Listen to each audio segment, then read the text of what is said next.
Hello, welcome to another virtual program with Maine Historical Society. I'm Kathleen Newman. It's October 18th, 2022, and this is Collections, Conundrums, and How Genealogy Cracked the Case with our research and manuscripts librarian, soon to be collections curator, Tiffany Link. Tiffany is the research and manuscript librarian for Maine Historical Society, working with patrons both in the library and remotely on genealogical and historical research for the past 9 years.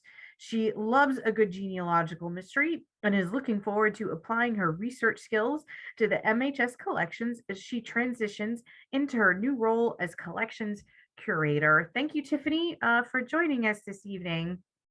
You're welcome. Yeah, thank you for setting this up. I think it'll be a really fun way to talk about genealogy that isn't your typical genealogy 101 or how to class, and a good example of how we kind of use genealogy every day in the collections.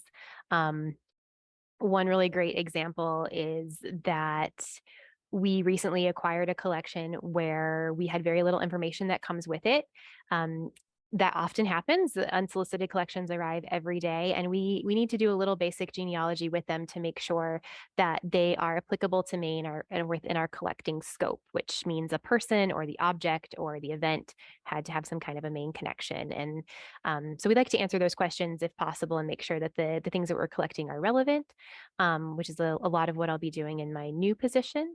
And so, just one really quick example, something that I would have talked about more if it had come earlier, was a nice collection we got of a camp booklet for a Maine camp run by a group in New York. And with the advertisement booklet for 1940 came a little packet of photographs that were addressed to Mary Wheeler of Greensboro, North Carolina. And so I thought, oh, I wonder who Mary is. There was one of the girls in the photos was featured pretty prominently in each one. And so by doing a little searching for her on Ancestry, we were able to find a a yearbook photo that matched one of the girls in the images we had. And so then we kind of had an age for her.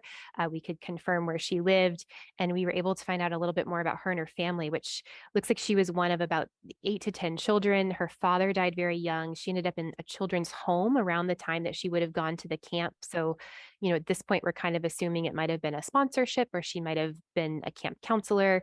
And so, kind of the next step in that is looking to see if there's a connection between her and the person who gave us the collection, which it doesn't appear that it's his mother, but he found it in his mother's things. So might be that it's one of his mother's sisters is Margaret, or possibly his mother might have had something to do with the camps. Margaret herself actually ended up moving to the Boston area after she got married. So it's certainly possible that there's more of a northeast connection between her and the donor. So we'll see. But just another example of how things come up every day, and we have to use genealogy to kind of tell the story of our collections. But tonight we're going to talk about some things that were already in our collection. They were brought to our attention either by researchers or by our own staff members as we were working on internal projects. And we kind of had to suss out some further information to either verify details we already had or to find out a completely new story we knew nothing about.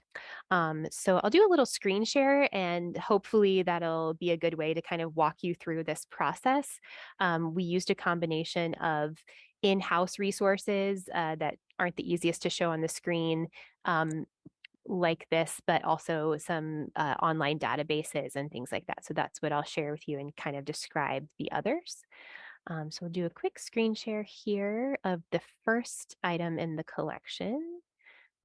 Um, you guys all seeing this lovely embryo-type? Okay. So we had a researcher who was actually planning another MHS talk on clothing, and she reached out to us and asked sort of how we were able to date this photo as we had, which was circa 1864. And she thought that the clothing was a little earlier, and she had been working with some genealogists who were having a hard time placing this couple, which were Sarah Williams and John Young, in Hollowell as we had identified them. So the Hollowell vital records weren't online, not easily accessible. So we checked the published Hollowell vitals and we were able to find their 1864 marriage record. That fit very well with the photographer that was identified, who was A.F. Morse. He opened a studio in Hollowell in 1862. So everything was lining up pretty well with this being potentially their wedding photograph. If you're going to have your photo taken once in your life, your wedding day is probably a pretty good time to do that. And so then we kind of started looking into more information about this couple. Like, what could we say about them? Who were they? We had a Black couple from Maine identified in what was potentially a wedding photo. So we should be able to say more about them. And fortunately, Hollowell was recording a lot of detail in their marriage records in the 1860, things that other towns were not, such as parents and occupations and ages. So it gave us both their ages. Between all of the records, their birth date kind of goes between 1825 to 1830, but a 5-year window is pretty common for this time period. John Young himself was from Georgia. His father's name was Ephraim, and he was a shoemaker. Um, John himself was a laborer in Hollowell, and Sarah Williams was from the Augusta area at the time of her wedding. And it looked like her maiden name was likely Williams, although this is noted to be her second marriage in the marriage record. So, what we did at that point is we backed up a step and we went to the Augusta records, since that's where she was from at the time of her marriage to John. And we looked for her first marriage there, and we were able to find an 1852 marriage between a Sarah Williams and a Thomas Williams. And that marriage record indicated that Sarah's father was either James in the intention and then William in the marriage record. So either James William or William Williams. It again sort of alluded to the fact that she was from Maine, but it was a little unclear if that was where she was born or just where she was living. Whereas her husband Thomas was probably born about 1815, so substantially about 10 years older than her. And from Pennsylvania, according to the marriage record, although his 1860 census record, which we'll look at here, says that he was from Virginia initially. So we were able to find Thomas and Sarah about 8 years after their wedding in the 1860 census in Augusta. They're living in the household of Judge Richard D. Rice. Thomas is working as his servant. They're both identified as Black. Their ages again line up with, at least for Sarah, the 18 sort of 25 to 30 age range. And of note here is that Thomas has real estate in his name valued at about $200. So the next thing we did is we checked the Kennebec County deeds, and we were able to find a transaction where he purchased the property in 1859. And in 1860, he actually transferred that land to Sarah, who's identified as Sarah L. Williams in those records. And he appears to die sometime between, 1860 and 1864. I have a death record for a man who matches, but there's not quite enough information to be certain that it's him. The Augusta death records don't seem to identify race or separate out white or Black deaths. So with a name like Thomas Williams, and having some iffy information about his age or his exact birth date, we're not exactly sure that that's him. But in 1864, in December, about 6 months after Sarah marries John Young, she and John sell this property. And so she's identified as Sarah L. Young, the widow of the late Thomas Williams, and that's his property. So we can kind of connect them all through that information and be certain that that's all the right person. Although John and Sarah sell this land in 1864 in Augusta, they do stay in the Augusta Hollowell area till at least 1867. They're found in directories in a neighborhood called Slab City. John continues to work sort of in different laboring jobs. And then by 1870, they moved to Providence, Rhode Island. And we see them here, John and Sarah L. again Young, both identified as Black. He's working another laboring position. George is identified as his place of birth, which we know from the marriage record. And Sarah does identify Massachusetts in this record as her place of birth, but again, information for her is a little more vague and varies a bit more than for John, but they're still kind of fitting in that sort of 1825 to 1830 birth range. So again, we can be fairly certain that that is them. Um, we see them again in the Rhode Island State Census, which is 1875. They are right here, John and Sarah L. Again, their ages line up. And he's from Georgia, working as a laborer. She again identifies Massachusetts as her place of birth. We aren't really sure what happens to Sarah at this point, but by 1880, John is alone and he has a tick mark under widowed or divorced. The 1880 census doesn't really differentiate, it's just one category. But by 1885, he is again alone, and this particular record does identify him as widowed, and again gives the Georgia information for his place of birth and his parents' places of birth. And that's kind of where their story ends. We don't really know what happens to John after this point. You know, he is getting a little older, 59. So he might not have made it to the next census record. He might have moved again.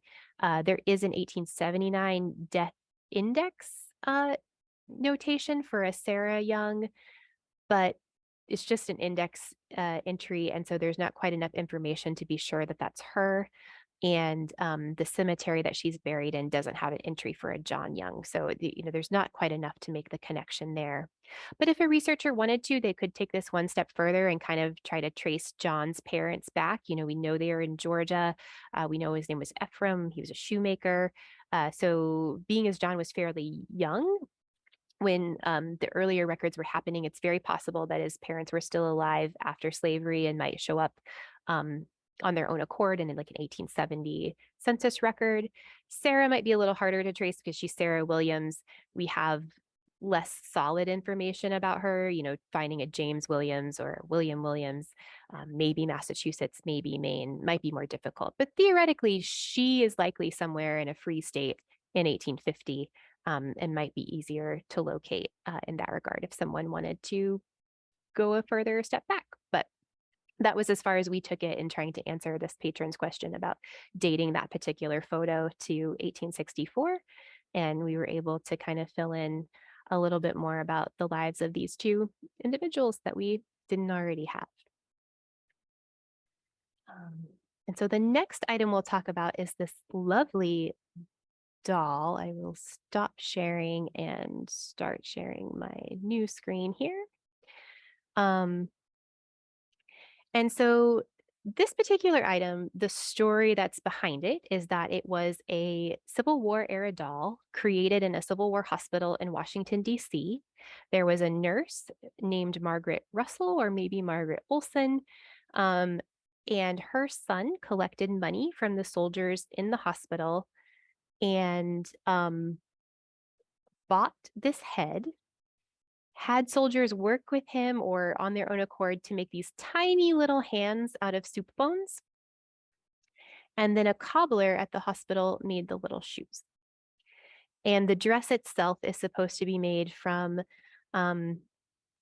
hospital bandages, which it does appear to be some sort of a muslin or gauze.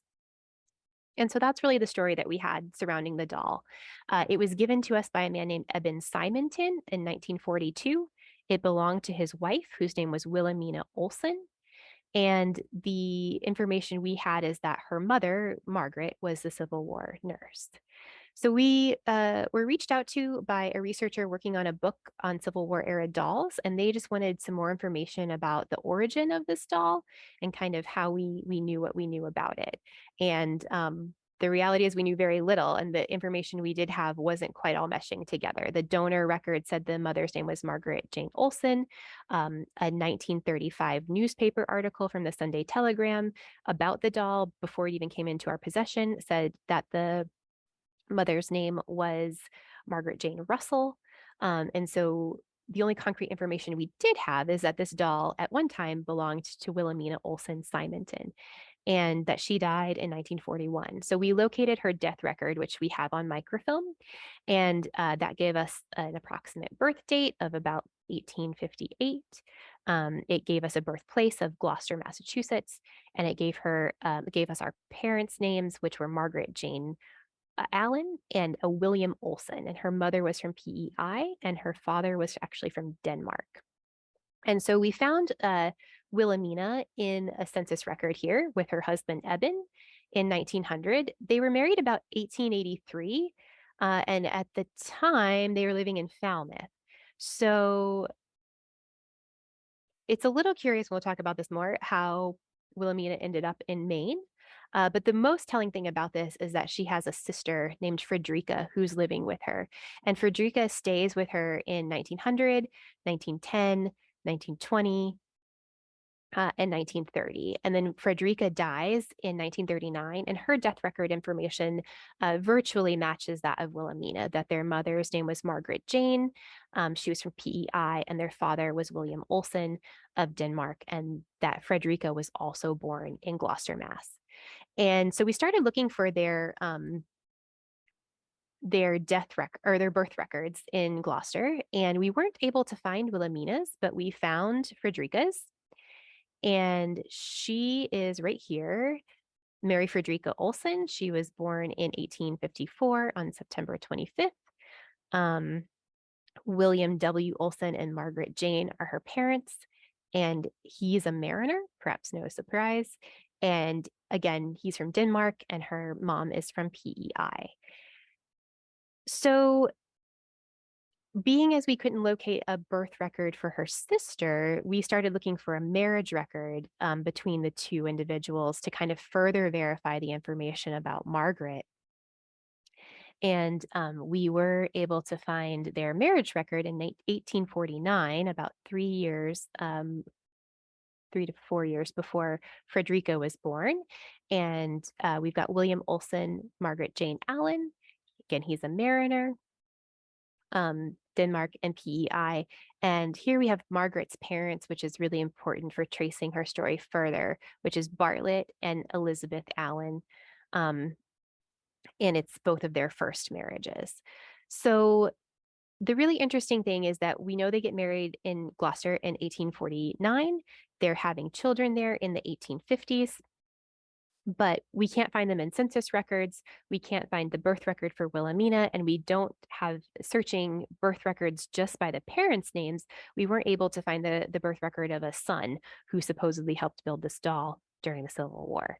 So we really started looking for more information on Margaret Jane Allen now that we had her, and also to see what happened to William Olson. And what we found is that being a mariner, unfortunately, William Olson dies at sea. Oh, this isn't wanting to load. But if you could see it, there would be a little article here about a ship called the Oolong that was lost at sea, and it lists the crew members, of which William Olson was one. And then here's another one that's a little more lengthy, gives his name, his age, describes the gale that came up that day, and talks about some of the crew members, saying that 7 of the men of the town were married and they left about 12 children between them. Fortunately, it doesn't name them, so we still don't have the name of the supposed son. But we do know that William Olson dies in 1857. We can't find Margaret in 1860. We can't find Frederica or Wilhelmina in 1860. The next record that we can find for any of them is for Margaret in 1861. And she is getting married to Thomas R. Phillips in Boston. And we can be sure that this is the right person because we have the Prince Edward Island connection for her birth again. Her age is about right. Her father's Bartholomew, but that's an easy step from Bartlett. And again, Mary, it is her second marriage. So again, we can be pretty certain that this is the right person. There's no entry in Boston City directories for any variation of Margaret Olson, Margaret Allen, Margaret Phillips, or a Thomas Phillips or a Margaret and Thomas Phillips living together. So we don't really know how long they're in Boston. They aren't in the 1860 census record. They don't show up in the 1865 state census. I think it's possible that they went back to Prince Edward Island and stayed with Margaret's father, Bartlett Allen, because he Unfortunately, the 1861 Canada census is only head of household and tick marks for age groups after that.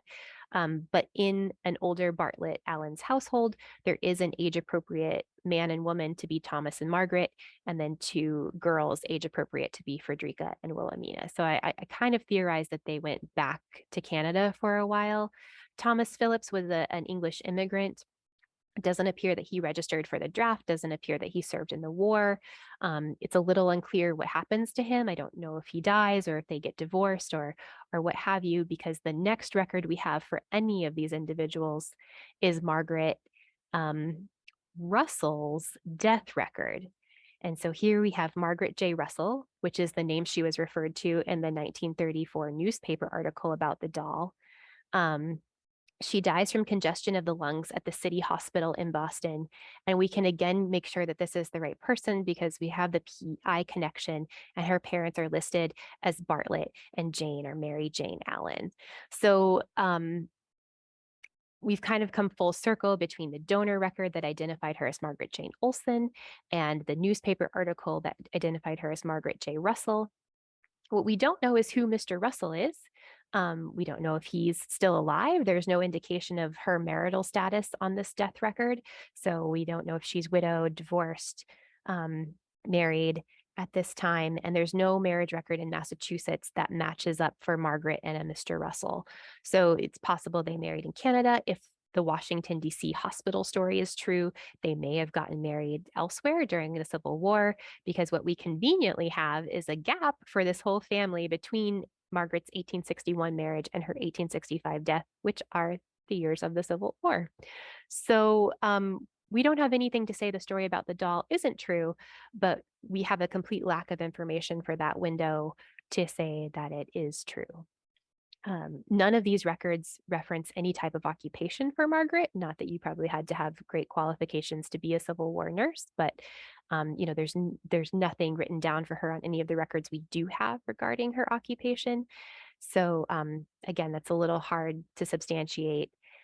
And I'll stop this screen share really quickly and show you.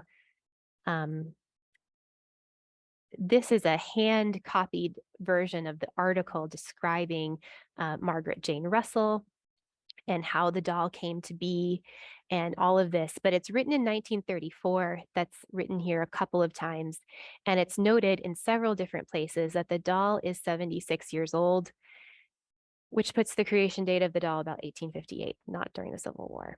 But conveniently after the death of her first husband, when her two little girls would have been fatherless.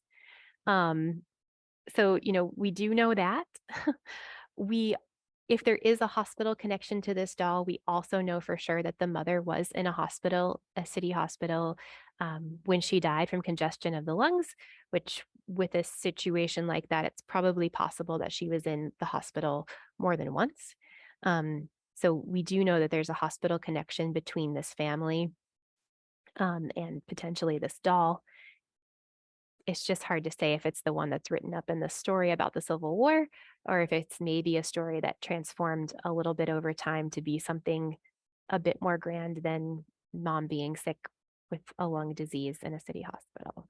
So we're also still left with the question of how Wilhelmina and Frederica ended up in Maine, because we don't have any records for them between Frederica's birth in Gloucester and when we see them with Ebon Simonton in 1900.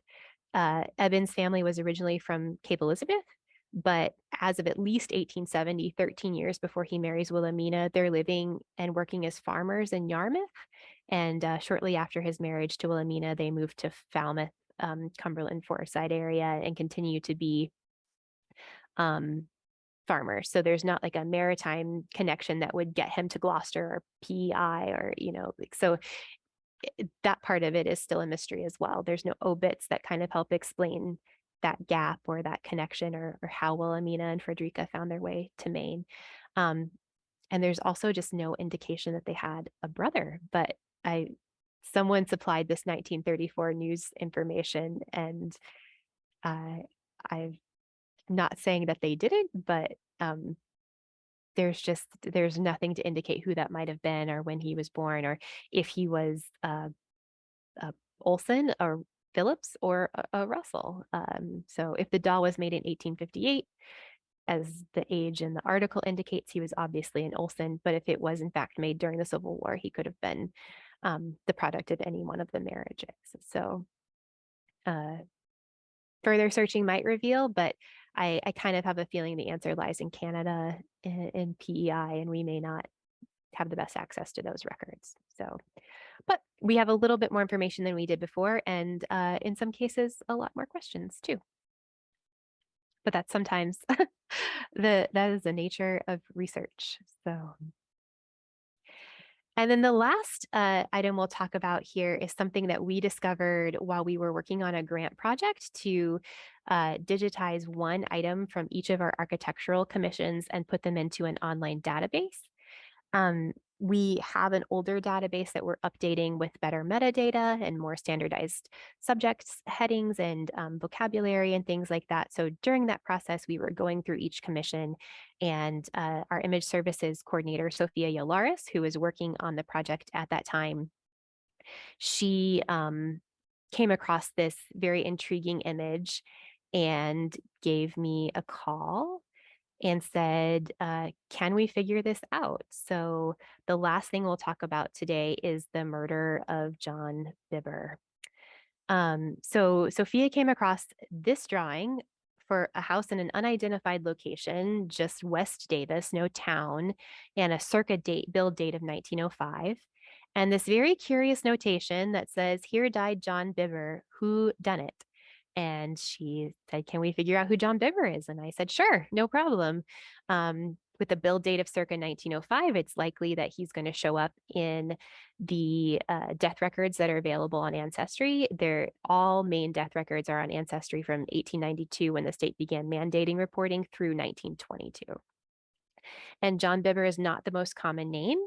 And being as this particular drawing was from the Coombs collection, it was very likely that it was a location in either Lewiston or Auburn or the surrounding area. So once we did the search, we were able to find this death record for John Bibber of Lewiston, who died on Oak Street, which is not, as you will note, West Davis, but we will get back to that. And his cause of death was murdered, wounds from firearms. So we knew we had the right person. We also had a date of death, which was 1912, and then an age, which gave us an approximate birth date. So we wanted to kind of figure out what this discrepancy was between Oak Street and West Davis and, sort that out since that was the identifying street on the architectural drawing. And what we found was that John Bibber is rooming with or renting from this particular family. And the important person in this mix is Fred Eaton, who's the son-in-law of the head of house. Because John Bibber continues to rent from Fred Eaton for quite some time. This particular record's from 1900. And in 1909, Fred Eaton buys property.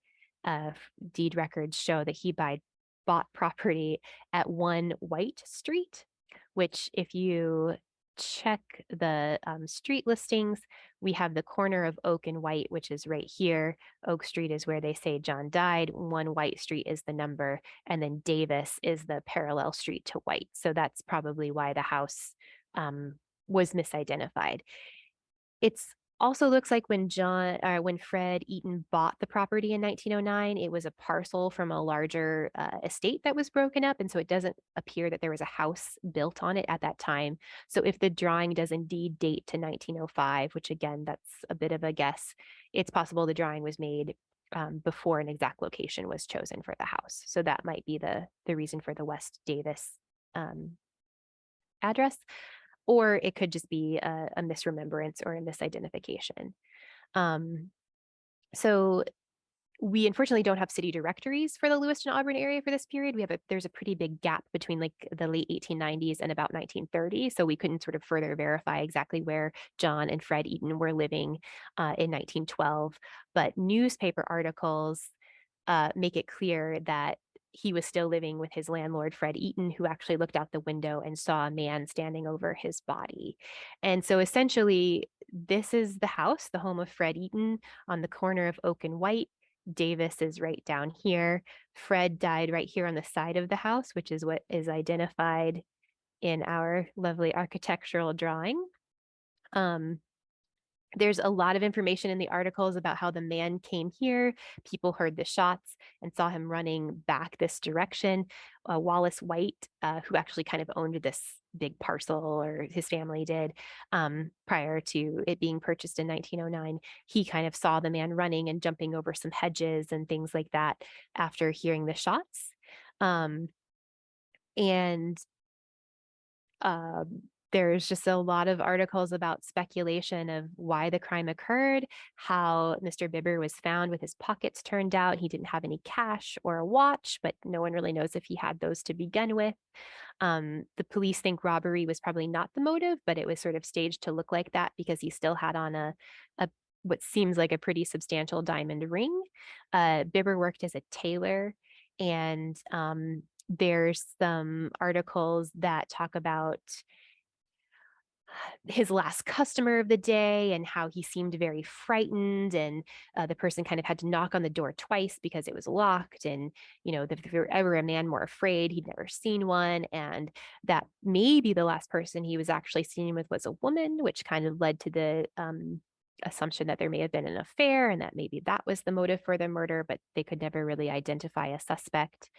um, there are articles, um, you know, for weeks and months after he died. This particular one is about a month afterward, and they've started offering a reward for information on the murder. The Bangor Daily News reports on this for several months, and I think even up to a year or so after his death, they have kind of like a updates and crime section in the paper. And so every now and then they would put something in there about, hey, this murder is still unsolved. We're still looking for answers.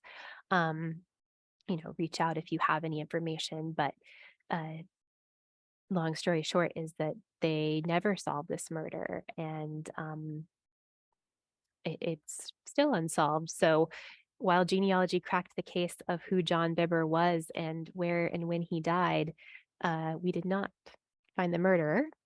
Um, there is a great article from, I think, the Lewiston Daily News or the Lewiston Evening Journal, that features the house. It identifies the window that Fred Eaton, the landlord, saw the man standing over his body from, kind of shows the side of the house. And again, it's just worth noting how nicely that lines up with our architectural drawing that we have in the collection. You can also kind of see, I think there we go. The lovely screenshot here, the Google Map screenshot of the side of the house, the location where the murder would have taken place, and how it looks a lot like it does. It does look a lot like it did in the architectural renderings. So, again, the murder is not solved, but I think the most we can ask for in a lot of unsolved true crime is to not forget the victim. And I think it's probably pretty safe to say that prior to us coming across this very unexpected notation on an architectural drawing, being as he had no wife or children, John Bibber was probably pretty forgotten. So hopefully, we can at least tell his story a little bit more, and um, you know, remember the victim in this case. So uh, that's just a couple of examples of how we have kind of used genealogy in some untraditional ways or for some untraditional motives. And I'm sure there'll be more to come. Thank you, Tiffany. That was Yeah. really fascinating stuff. This may sound like a weird question, but do you know where John Bibber was buried? Was he buried in or around Portland? Oh, he's probably, let me see what the death record says. He is actually buried in Bath, Oh, which okay. I think is where he was born. Okay. Yes, it doesn't give an exact cemetery. I'm sure he's probably on Find a Grave. Mm-hmm. Um, but yeah, he was born in Bath, and then I think lived in Bowdoin for a while, but had been in Lewiston for quite some time. And I think that whole time was pretty much residing with or renting from Fred Eaton, from what we could tell. Thank you. And thanks for this talk. Really fascinating stuff. Yeah. So, you shared with us tonight some examples of how genealogy could help us at MHS solve some mysteries in the collection. But I know that a lot of the work you've done at MHS, and a lot of why people come here and utilize our collections is to do genealogical research themselves. Could you ballpark, like, how many genealogy projects do you think the library works on every year? Oh gosh.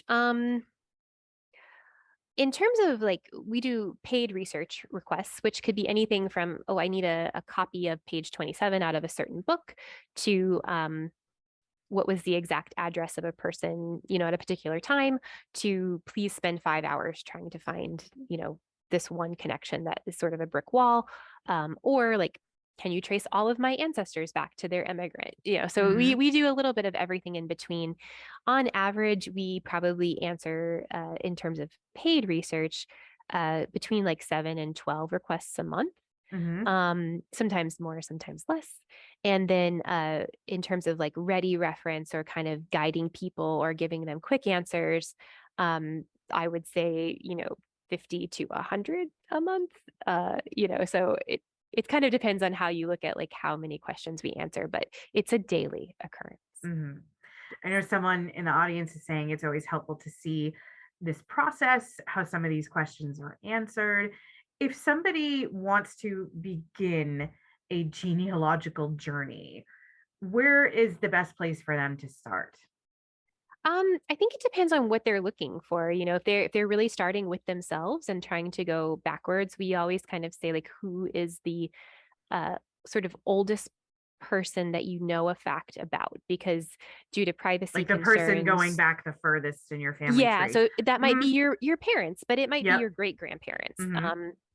So, like who's kind of the furthest back person that you can start with? Because, due to privacy concerns and things like that, if you're looking for something after 1950, it's going to be a lot harder. Mm. Whereas if you're looking for something, which we used to have to say 1940, but since the 1950 census became available in April, like that will capture a lot of people's parents, or at least their grandparents. Mhm. So, you can start with them, locate them in a census record that's probably going to put them in some kind of a family group. It's at least going to tell you where they were born and about when they were born. If they're of a working age, it'll give their occupation, which can kind of help if you're trying to differentiate between someone with a really common name. And then you can kind of go back from there. And depending on the state you're looking in, maybe you can find a death record that has parental information to get you back one generation further, or a marriage record. For Maine, those are available online through Ancestry and through Family Search for free. You do have to create an account for Family Search, but there's no charge. And so you can get those records again from 1892 through 1922, 1922 through 1955. We do have available here on microfilm, but you either need us to look through it for you or you have to actually come to the library. That information isn't available digitally. And then for earlier records, it really just depends on the town. Some of that information is on Ancestry, but like as in the case of Hollowell, you either need to go to like physical town records, or a lot of Maine towns, even if they're not digitized, their records are published. So that's a point where you need to do a little boots on the ground research, or reach out to someone like me or our reference assistant, Brittany, or our new librarian, Katie Allerman, and we'll help you, with that next step. So, yeah. Someone in the audience is asking, do you have many items in the collections that are not yet identified? We probably have more than we think, or probably a lot of items where they're identified, but the identification, kind of much like the Civil War doll, come with a lot of like legend and lore and assumptions that um, weren't really challenged. And maybe they weren't challenged at the time they were taken in because it was pretty obvious to everyone at the time. Sure. But it's not 1941. We don't know that story. We don't have that connection to the person who supposedly told the story. So we have to rely on the evidence. So, as questions come up about some of our older collections, some of our older sort of uh, items that might be steeped in story, I would love with this new position to be able to look into those and see what we can verify. Just because we can't verify the story, doesn't mean it didn't happen. But anytime we can find a little nugget to kind of show that, like, at least this part of the story is true or these parts of the story are true, um, it just adds a little more credence. And so far, we haven't really found anything, like in the case of the doll, for instance, to prove that the story isn't true. We Mhm. just maybe haven't found as much to verify the parts of the story we Right. have. And the facts we have found, unfortunately, just haven't also, They bolstered the a story. lot more they've opened up doors with more Yes. questions. Yes. Yeah, maybe Yeah. not always Mhm. more answers. Right. So is there any, you shared some great examples of mysteries and what you're able to piece together and what remains unanswered. Is there any mystery that you've worked on in our collections that is still unsolved and that might still like keep you up at night that you just kind of like can't get out of your head or that like are still like hammering away at? Good question. To be honest, Willamina and Frederica still make me wonder. Their names Mhm. are so distinctive. Mhm. Um, with the Denmark parent connection, there's just a lot about them that is makes it weird that we can't find them like Yeah. for 40, 50 years. Like they're just gone. So that's frustrating. Um, there were some projects that I was working on regarding some artwork for another historical society, that we had some information about in our collections that, we were trying to verify. Again, sort of this legend lore story behind a piece of artwork and who it was representing. And that one, I wish I had like 2 years to just work Yeah, on it because I don't know that we'll find the answer, but the story we can tell from doing the research is really incredible. So, like, and again, like that's not even something from our collection. So it's not something that I can, justify the time on sure. beyond assisting this other institution. So, Someone's yeah. asking, and I think I know the answer to this question, but do you ever find yourself going down a rabbit hole with these many paths of research? And I think that's for sure that that's true, right? Yes, definitely. It's easier to avoid them after, doing this for 9 years. Mhm. But sometimes you just find more. I mean, like sometimes you're looking into something completely different. Like I was doing research on a family story at one point and figured out that this was a long time ago, but like the mother or the grandmother was sent to prison. And I was like, why? And it didn't really have anything to do with what I was researching, but it's sometimes really hard not to get pulled away. And there had been like a death of a baby and, some accusations about whose fault that was. And, Mhm. uh, you know, so, but when you're working for other people, answering questions that they've asked you, you've got to just, Gotta focus. yeah, as hard as that is. So, yes, absolutely. And I mean, sometimes the rabbit holes lead somewhere, but sometimes Sure, sure. Well, and folks, if you're interested in doing some research of your own, maybe you've got some genealogical questions or questions about family heirlooms at home. MHS is a great place to start if you're in Maine or have connections to Maine.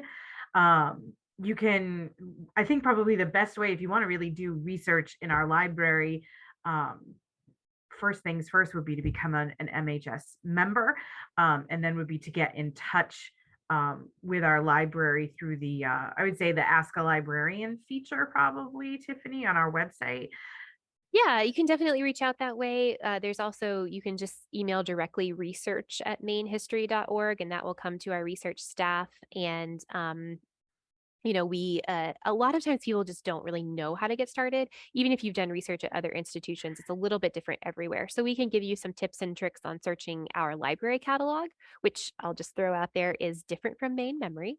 Mhm. Main Memory is wonderful, but it is a curated site that is just a small portion of what our collection holds. And our library catalog, which is available for, you don't have to be a member. It's not behind a paywall. It's right on our website on the homepage, right in the section for Brown Research Library. There's there's a little button to search the library catalog. So you can do a subject search for your family surname or for a Maine town, and that will kind of give you some of the best. If you do a subject search for like Smith family or Jones family or Williams family, that will really show you the most genealogically related resources we have. Or if you're looking for Portland, if you do Portland parentheses ME genealogy, that will give you some really targeted resources that will have a genealogy focus, like vital records, cemetery records, maybe like a family history for a very specific area. Like early families of Parsonsfield or something like that. Sure. So, those are some great ways. But if you're having a little trouble, email us and we'll give you some step-by-step instructions along with maybe some links based on what you've asked for. So Great. definitely. Yeah. So, yeah, visit our website, it's mainhistory.org. You can become a member there. You can learn more about our library and your research options there. Also, how to visit our exhibits, and you can check out upcoming programs and recordings of past programs. So, thank you so much, everybody, for joining us this evening. And thank you, Tiffany, for sharing these stories and your expertise. Sure thing. Thank you.